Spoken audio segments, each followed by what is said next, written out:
I just longed to take a break from the relentless rhythm of city life, but inadvertently brought my wife right into the arms of her former love. This year, according to our usual tradition, we have chosen a charming place on the map for our vacation.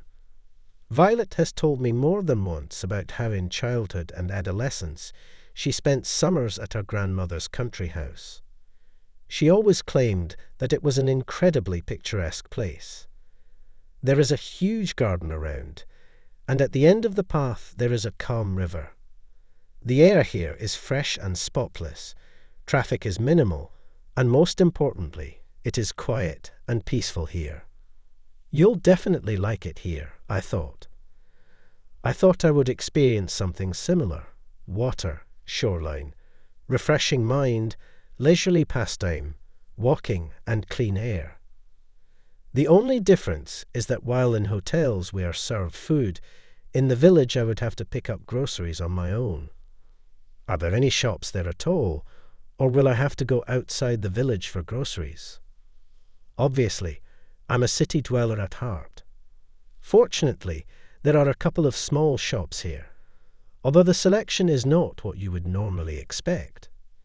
To be honest, I was very comfortable in a rustic cottage.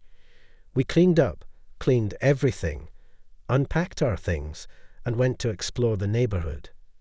Every stump seemed to cause me a wave of nostalgia for my wife. In just 3 weeks, I've achieved so much that it's hard to even count.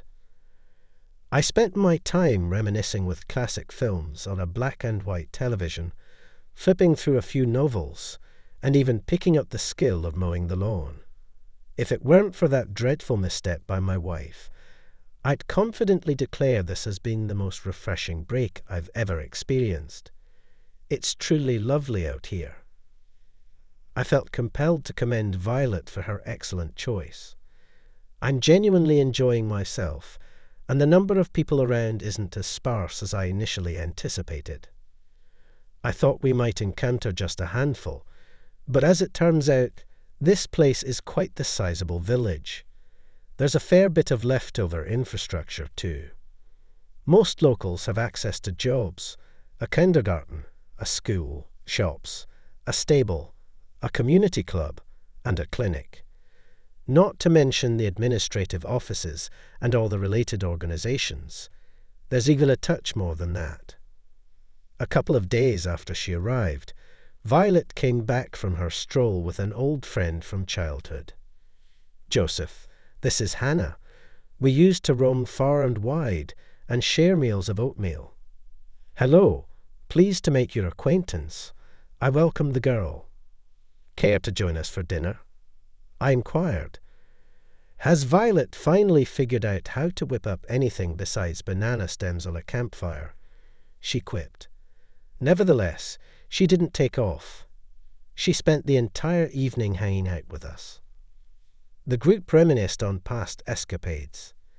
Hannah proposed that they head to the river for an early morning swim the following day, when the waters would still be pristine and invitingly warm.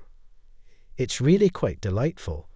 You might not recall the thrill of emerging from the river as the dawn is just beginning to break, shivering all over until you can wrap yourself in a towel around 4:30. Yeah, no way I'm getting up at that hour, not even for work, much less for a swim in the river.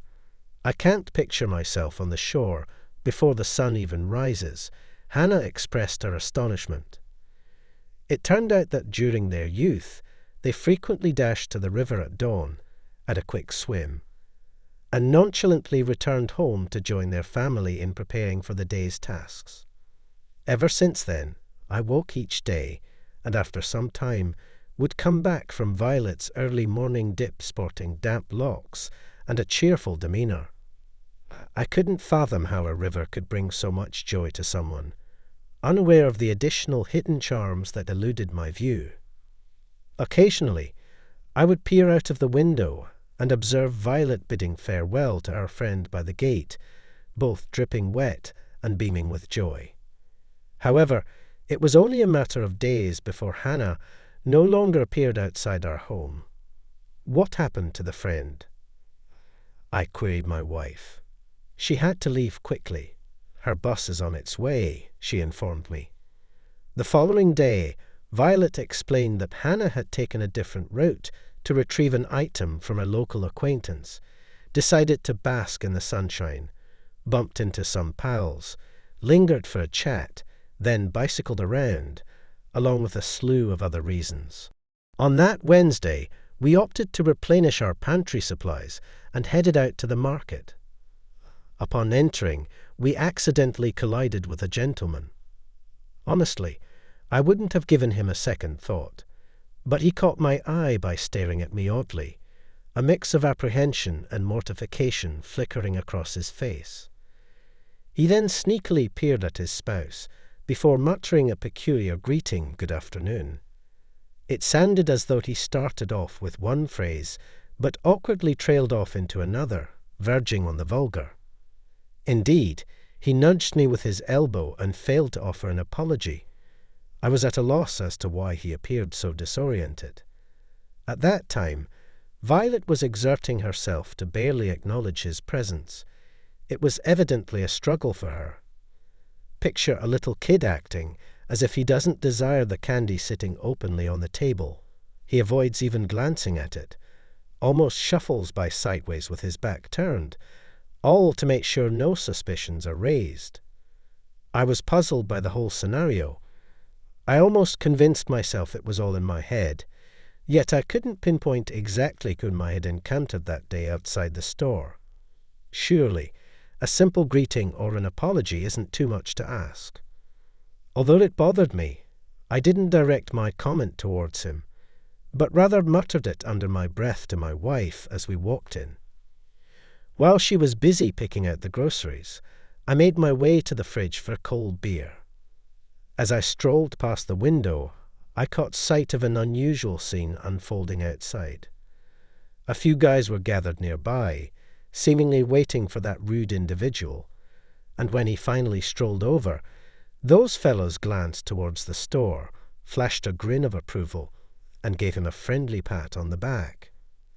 At first, I figured they were all about giving visitors a hard time, but as it turned out, their motives existed on a completely different wavelength.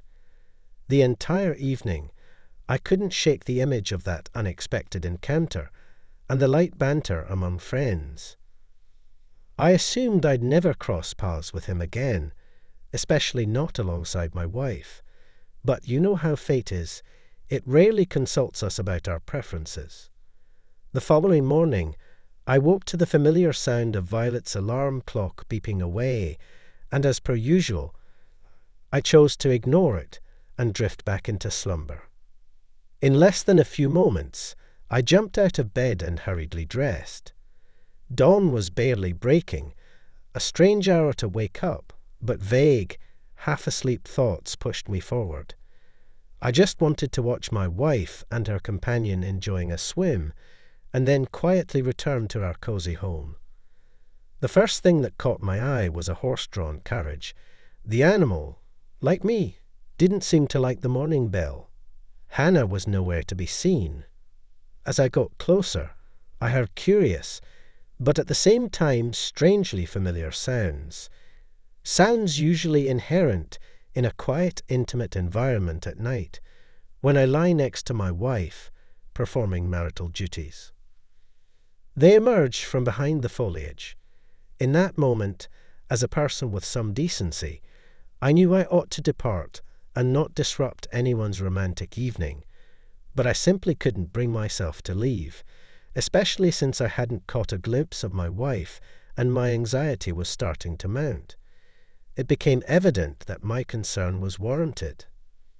After merely a few paces, I glanced past a patch of bushes and instantly regretted my decision to visit the village.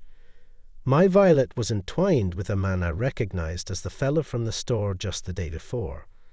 I remained a silent observer for a handful of seconds, utterly speechless, until they finally noticed my presence. The man jumped to his feet, grabbed a small towel from under her, which served as their makeshift bed, wrapped it around his waist, and gathered his clothes in a quick movement before rushing to his transport. In the blink of an eye, he was inside the wagon, urging the horse on, and in a second he was completely out of sight. Only Violet remained, sitting on the grass, immersed in deafening silence. This is my first boyfriend, so what's the big deal? He works as a stableman. We've been apart for ages, and then, out of nowhere, we ran into each other. Oh, really? What do you think ran into means? You're married, for crying out loud. He is married and has 2 daughters.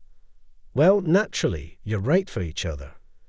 We shared our first feelings, our first experiences, and our first novel. Then it seemed to me that I was making my way through a thick fog, an all-consuming obsession. I didn't plan this, but fate had other plans. I was at a loss, pondering whether to seek him out, wondering what we'd even discuss, and if it would make any difference. My life's already taken a nosedive anyway, more like it's gone to seed. Should I spill the beans to his wife and tell her she's living with a jerk? Nah, it's not my place. Observing the lads loitering around the store, it struck me that everyone was in on it, meaning it wouldn't be long before his wife caught wind of it. Yet, would she even lift a finger? Or perhaps they have a peculiar custom here of being civil to their ex-partners when they cross paths. It dawned on me that my vacation, much like my domestic life, was reaching its twilight. Time to head back to the city. Need a lift, or are you travelling by cart? Don't tease me, please, Violet implored. Well, who knows? Maybe you'll decide to stay put after all. Seems like you've got company here. During our packing and the ride home, we barely exchanged any words. My final parting shot was, your stop, as I drew up to her mum's place.